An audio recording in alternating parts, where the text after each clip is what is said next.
this Kurdish leadership, Masoud Mardani, and others, women and men. So only for this reason, I think that it is also not so fair to speak about their bad leadership. You said that Weiwei had this equivalence between political systems. But he does not have equivalence. He has a clear preference. He believes that authoritarian systems are superior to democracy. He explicitly said that democracy yields to bad governance, if I'm not mistaken. So, my question to you, there are millions of people today in the world that live under bad governance systems, which are democracies. China has a different view, and therefore countries tend to be very tempted to export their models. They like to see what they do replicated elsewhere. So, would you recommend to your government to go out in the world and promote what you think is good governance and less promote the cause of less democracy or non-democracy? Actually, it depends on how do you define democracy. I like this Nexus Forum, because you said at the very beginning, we discussed the real meaning of democracy, real democracy.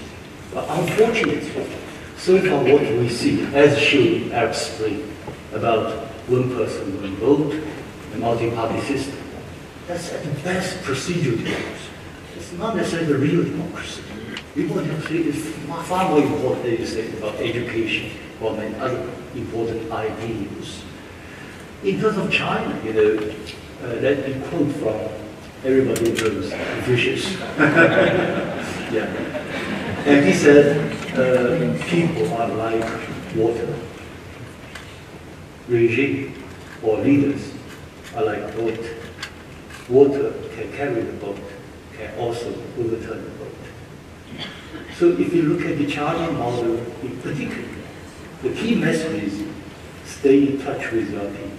It's so easy. You go to Africa. Don't go there with your brilliant ideas. I respect your preference. It's understandable. But you do some surveys. What are they about most? If you see what fighting poverty, fighting disease, street security, safety, etc., job creation. You do this accordingly, 1, 2, 3, 4. That's how China did. We call it People's Livelihood-Centered Model. It's working very well.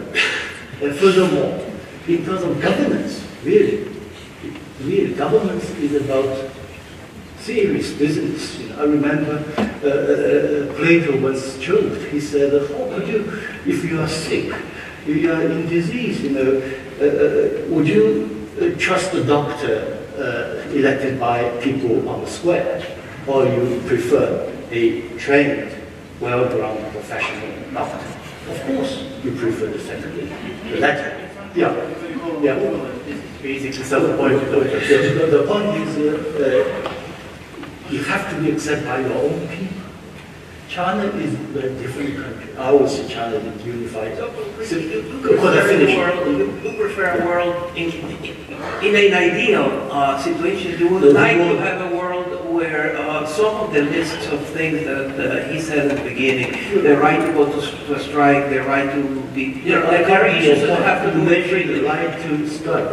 Yeah, actually saying. Would you recommend the rest of the world to go that way and repress the options that he described? No, it's not his definition. It's really people should sit down and discuss what kind of political system. We're doing that. We're doing that. Yeah, so China offers an option, which is very interesting because we have the 4 decades of successful. And in your opinion, that China should export that view. Xi Jinping said in his report, China's experience can offer a entirely new alternative for those countries and nations who desire for quick modernization and complete independence. In different states. No, it's not. Actually, Chinese are very modest. I'm being slightly less modest.